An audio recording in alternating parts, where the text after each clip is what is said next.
Right. I mean, and it's not as if when your company is expanding into the social media front that all of the other guidelines and rules that they've learned for the years are just suddenly getting thrown out the window. I mean, your marketing teams, you know, they're sharp, they're savvy. They've sat through these MLR reviews, you know, with you once a week for years and years. You know, it's not as if they're going to suddenly come up with some concept or language and not be mindful of the regulations that are out there. It's just kind of fitting those traditional regulations into a much more non-traditional format. With respect to SideWiki, because I think this is something that, you know, obviously a lot of people have been using. Have you seen any of your clients or customers or, you know, pitches that you've made looking interested in SideWiki, asking questions, or is it still too new for them to think about? Well, Brad Pendergrast at Novartis is a very forward-thinking person. He's on Twitter. If you don't follow him already, if you're on Twitter, I recommend him highly. And he has been following what's being said from an internal perspective and is kind of feeding it back. And they're trying to figure out what they're going to do because there is information on probably every pharma. I mean, again, I think there's a did you have the list, or was it Steve who had a list of every pharma company? That the website where there is a SideWiki comment, and anybody can say anything they want as long as it is not obscene or offensive. And so there could be AEs already sitting on your brand websites right now. But probably not. Well, on Viagra, John's got an AE sitting on the SideWiki. Not anymore. No, it's there. It's there. What's that? Have they followed up with you? Have you submitted it to the FDA yourself? It's not a real AE, is it, John? Your arm's falling off. It's not a real AE. With respect to the hearings next week, I guess pie in the sky for both of you. What are your hopes of what will happen coming out of that meeting, and then what are your more reasonable expectations coming out of the meeting? I've already given my cynical viewpoint, so. I'm an optimist. I'm a Pollyanna, so I am very optimistic that we are going to get something. At the e-patient conference last week, we heard a representative say by the end of 2010.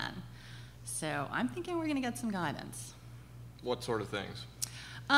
Very broad, again, because I don't think it can be related to the technology, because I think they're smart enough to know it moves and changes. Hopefully they will revisit the one-click rule, because that does make sense.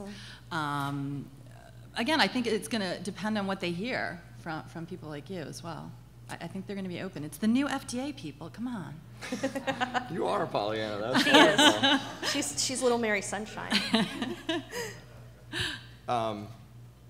Yeah, so I'll be speaking there too. But so I have a little bit less. I'm more of a cynic too. So I think there's great opportunity for them to do something. They sort of have to, but they haven't already, and have kind of simply said, to your point, it's the same rules apply. All of a sudden, you can't say my drug fixes the ozone layer and whitens teeth just out of the blue. It's the same exact rules essentially.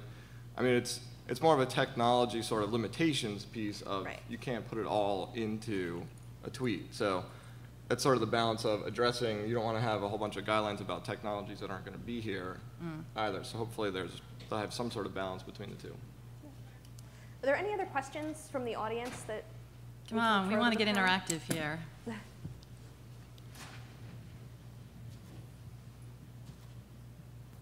Hi, I'm Julie from Click Pharma. So we actually recently developed a kind of a little FDA guide on applying online marketing. Within it, we found, based on kind of what we're seeing in the marketplace, that there's a lack of understanding around more of the traditional online media, not just social media. So with search, we saw that huge decrease. With display advertising, how much do I dedicate to my ISI, my PI, my med guide, all of those things. So what do you guys see that pharma companies are doing to kind of address more of the traditional online media? Because it seems like there's kind of task force on social media, but have they worked through those issues that they're seeing with kind of search, display, sponsorships? How are they tackling that? And also, you know, within the regulatory teams, there's kind of a lack of understanding. You know, some people understand it, some people don't. How are we kind of disseminating that knowledge and making sure that everyone's kind of on a level playing field? I mean, I'll say I'll speak for what's going on at my company, and again, this is my personal impression. And again, I've been back at the company only briefly, but we are in the process of overhauling all of our policies right now, including our interactions with healthcare professionals and the promotional, kind of that entire bucket of policies. Things, again, when the rules don't change, people leave policies in place for a long time because they think, well, that's the same policy, even though you have things like search and things have changed in CME and sponsorships and all of that. So I think it makes sense to reevaluate your policies and your training.